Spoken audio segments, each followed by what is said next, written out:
Assalamualaikum warahmatullahi wabarakatuh. Kami dari kelompok 7, saya Rizkyana Saya Rizal Kurniadi. Dan saya Siti Diahanita. Kami akan menyampaikan materi tentang kebudayaan. Selamat menyaksikan. Ya. Jadi saya di sini kawan-kawan sebagai pemateri pertama akan menyampaikan tentang pengertian kebudayaan. Istilah kebudayaan atau kulture yang dalam berbahasa Inggris berasal dari kata colore yang berarti bercocok tanam, pemeliharaan ternak, hasil bumi, dan upacara religius. Berdasarkan pengertian tersebut, maka konsep kebudayaan pada awalnya berhubungan dengan segala aktivitas yang ada kaitannya dengan pengelolaan tanah yang disertai dengan aktivitas religius. Dalam bahasa Indonesia itu sendiri, kebudayaan berasal dari kata budaya, bentuk jamak dari kata budi atau akal. Berdasarkan kata tersebut, maka pengertian kebudayaan seringkali diartikan dengan hasil budi atau akal manusia. Karena hanya manusialah yang diciptakan oleh Tuhan yang memiliki akal, maka dengan akal tersebut manusia melahirkan atau menciptakan kebudayaan. Dengan akal manusia juga bisa menciptakan karya-karya seni untuk memenuhi kebutuhan akan rasa keindahan. Dari akal manusia juga dapat melahirkan berbagai sistem sosial untuk mengatur interaksi antara manusia dengan manusia lainnya.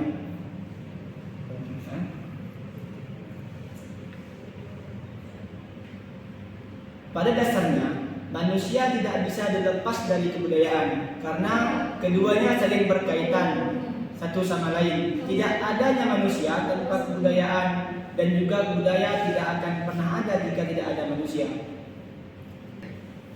Definisi kebudayaan yang paling tua dikemukakan oleh Edward B. Taylor pada tahun 1871.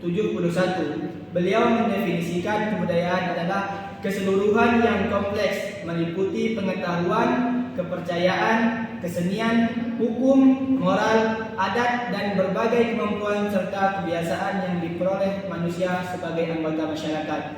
Berdasarkan beberapa definisi kebudayaan yang kami kemukakan di atas, terdapatlah berbagai konsep dasar tentang kebudayaan. Dari konsep dasar kebudayaan inilah yang menyebabkan adanya perbedaan mendasar antara manusia dengan makhluk selain manusia. Contohnya seperti simpanse, orangutan, dan gorila, yang mana secara fisik mereka memiliki kebersamaan. Disinilah letak pentingnya antropologi dalam membantu menjelaskan antara manusia dengan makhluk lainnya dari aspek kebudayaan. Yang selanjutnya saya akan menyampaikan tentang unsur pokok kebudayaan. Menurut Van Pausen, bahwa ia memandang kebudayaan itu sebagai suatu strategi.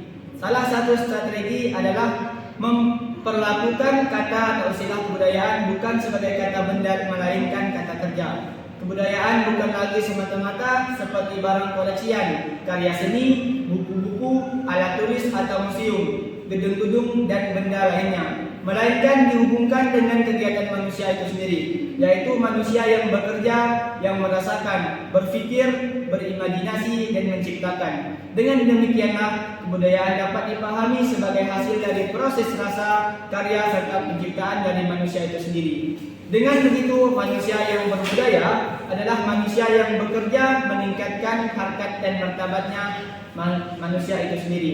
Unsur-unsur kebudayaan tersebut dapat dirinci dengan mempelajari kategori-kategori sub-sub unsur yang saling berkaitan dalam suatu sistem budaya dan sistem sosial, yaitu meliputi sistem dalam organisasi, sistem religius, dan upacara keagamaan, sistem mata pencaharian, sistem ilmu pengetahuan, sistem teknologi dan peralatan, bahkan bahasa dan kesenian. Baiklah, itu saja yang dapat saya sampaikan mengenai pengertian kebudayaan dan unsur pokok kebudayaan. Selanjutnya akan disampaikan oleh materi yang kedua.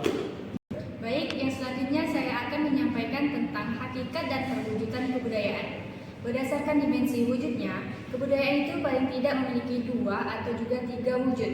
Adapun wujud pertama kebudayaan berupa sistem nilai, gagasan-gagasan, norma-norma, adat istiadat yang sifatnya itu abstrak, tidak berbentuk. Jadi, wujud pertama ini berfungsi sebagai tata kelakuan yang mengatur, mengendalikan, dan juga memberikan arah pada kelakuan dan perbuatan manusia dalam masyarakat. Wujud pertama ini bisa juga disebut sebagai pola budaya, karena pola budaya itu terdiri dari suatu pikiran, gagasan, filosofi-filosofi yang ada dalam akal manusia.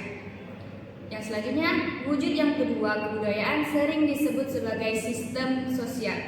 Sistem sosial terdiri dari aktivitas manusia yang saling berinteraksi dengan mengikuti pola-pola tertentu berdasarkan adat tata kelakuan. Seperti sistem mata pencaharian hidup, sistem perkawinan, kerabatan, serta pola interaksi anak dengan orang tuanya. Wujud kebudayaan biasa disebut sistem nasional. Sistem nasional itu terdiri dari aktivitas manusia yang saling berinteraksi dengan mengikuti adat tata kelakuan. Yang selanjutnya, yang ketiga yaitu wujud kebudayaan adalah seluruh benda hasil karya manusia yang sifatnya paling konkret, yang mana hasil karya tadi digunakan dalam kehidupan sehari-hari. Yang selanjutnya, saya akan menyampaikan tentang fungsi kebudayaan. Kebudayaan berfungsi untuk mengatur agar manusia harus bertingkah laku, berbuat untuk memenuhi kebutuhan hidupnya di masyarakat, dapat berjalan dengan lancar sesuai yang diharapkan oleh masyarakat setempat. Masyarakat juga diharapkan mampu untuk menyesuaikan dirinya dengan lingkungan sekitar agar semuanya dapat berjalan sesuai dengan yang diharapkan. Kebudayaan juga memiliki peran penting atau fungsi dalam membentuk masyarakat. Fungsi kebudayaan bagi masyarakat yakni sebagai berikut. Yang pertama, melindungi diri terhadap lingkungan alam, memberi kepuasan material atau spiritual bagi manusia dan masyarakat. Yang ketiga, memanfaatkan alam dan bila perlu menguasai alam dengan teknologi yang diciptakannya. Yang selanjutnya nomor 4, mengatur tata tertib dalam pergaulan masyarakat dengan norma-norma dan nilai-nilai sosial. Fungsi kebudayaan lainnya adalah untuk mengatur manusia agar dapat mengerti bagaimana seharusnya bertindak dan juga berbuat untuk menentukan sikap kalau akan berhubungan dengan orang lain di dalam menjalankan hidupnya. Kebudayaan juga berfungsi sebagai yang pertama, suatu hubungan pedoman antar manusia atau kelompok. Yang kedua, wadah untuk menyalurkan perasaan-perasaan dan kehidupan lainnya. Yang ketiga, pembimbing kehidupan manusia. Dan juga yang keempat, pembeda antara manusia dan juga binatang. Selanjutnya akan disampaikan oleh pemateri yang ketiga. Baiklah, selanjutnya yaitu gerak kebudayaan. Gerak kebudayaan memiliki pengertian bahwa semua kebudayaan mempunyai dinamika atau gerak. Gerak atau dinamika kebudayaan sebenarnya adalah gerak manusia yang hidup di dalam masyarakat yang menjadi wadah kebudayaan tadi. Gerak manusia terjadi sebab dia mengadakan hubungan-hubungan dengan manusia lainnya. Artinya, karena terjadinya hubungan antar kelompok manusia di dalam masyarakat. Salah satu fenomena sosial yang menggambarkan adanya dinamika budaya adalah proses akulturasi. Akulturasi terjadi bila suatu kelompok manusia dengan suatu kebudayaan yang tertentu dihadapkan pada unsur-unsur atau kebudayaan asing yang berbeda. Sedemikian rupa sehingga unsur-unsur kebudayaan asing itu dengan lambat laun diterima dan diolah ke dalam kebudayaan sendiri. Kejaran 1983. Berikut ini beberapa masalah yang menyangkut proses akulturasi, yaitu yang pertama, unsur-unsur kebudayaan asing manakah yang mudah diterima? Yang kedua, unsur-unsur kebudayaan asing manakah yang sulit diterima?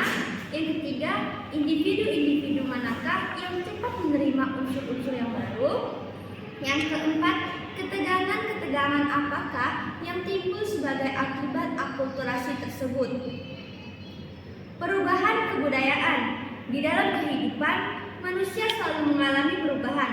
Artinya, Kebudayaan juga mengalami perubahan, misalnya perubahan sosial, yakni perubahan yang terjadi dalam masyarakat yang di dalamnya ada perubahan struktur, sistem, dan organisasi sosial sebagai akibat adanya modifikasi pola-pola kehidupan yang dipengaruhi oleh adanya kebutuhan internal dan eksternal. Masyarakat itu sendiri, yaitu perubahan sosial, bisa sendiri oleh masyarakat dan juga terjadi karena faktor-faktor yang datang dari luar. Terjadinya perubahan kebudayaan disebabkan oleh hal-hal yang berasal dari masyarakat dan juga kebudayaan itu sendiri. Contohnya, pada perubahan jumlah dan komposisi penduduk.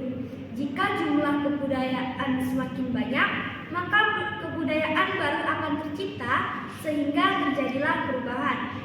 Sementara itu, komposisi usia produktif lebih tinggi dari usia lain sehingga lapangan pekerjaan yang banyak sangatlah diperlukan. Dengan lapangan pekerjaan yang banyak, maka perubahan kebudayaan yang baru dapat tercipta. Sekian penyampaian materi dari kelompok kami. Kami mohon maaf apabila terdapat kesalahan dan juga kekeliruan. Jika ada kawan-kawan yang ingin bertanya, silahkan berkomentar di bawah ini.